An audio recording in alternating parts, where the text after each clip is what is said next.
గత ప్రభుత్వంలో మంత్రుల కమిటీ ఉండేది ఒకటి. బొత్స గారు, ఫైనాన్స్ మినిస్టర్ బొగ్గన రాజన్న, ఇట్లా నలుగురు మినిస్టర్లు ఎవరైనా వాళ్ళకి చెప్పేవాళ్ళం. వాళ్ళ ద్వారా ముఖ్యమంత్రి గారికి ఏది వాళ్ళు డిస్కస్ చేసుకొని పలానా చేస్తాం, పలానా చేయలేమని చెప్పేవాళ్ళు. అదంతా కాకపోతే అడ్వైజర్ సజ్జల సార్ ఉండేవాడు. ఆయన కూడా ఏదైనా ఆయన దృష్టికి తీసుకెళ్తే ఆయన కనీసం వినేవాడు. ప్రతి ఒక్కరు ఏ ఒక్క ఉద్యోగి వచ్చి చెప్పినా కూడా సమస్య వినేవాడు ఆయన. ముఖ్యమంత్రి గారు చెప్పేవాళ్ళు, వాళ్ళు డిస్కస్ చేసుకొని పలానా చేయగలుగుతాం, పలానా చేయలేమని చెప్పేవాళ్ళు. కానీ ఇప్పుడు ఏదైనా సమస్య వచ్చి ఎవరికి చెప్పుకోవాలో దిక్కులేని పరిస్థితి అయిపోయింది. 16 నెలలే ప్రభుత్వం వచ్చి ఒక్క డిఏ లేదు.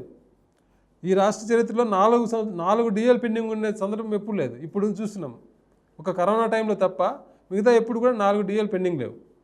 16 నెలలుగా ఒక్క డిఏ ఇవ్వని ప్రభుత్వం ఇప్పుడే చూస్తున్నాం. గతంలో 2014-19 మధ్య అప్పుడు కూడా ఇదే ప్రభుత్వం ఉద్యోగులకు 5 సంవత్సరాలకు గాను 10 డిఏలు ఇవ్వాల్సి ఉంటే కేవలం 7 డిఏలు మాత్రమే ఇచ్చింది. తర్వాత ప్రభుత్వం 19 నుంచి 24 వరకు 5 సంవత్సరాల కాలంలో 11 డిఏలు ఇచ్చింది. అలాంటి ప్రభుత్వం మీద వీళ్ళు చెప్పి మేము వచ్చి అది చేస్తాం, ఇది చేస్తామని చెప్పి ఇప్పుడు ప్రభుత్వం వచ్చి 16 నెలలైనా ఒక డిఏ ఇవ్వడం లేదు.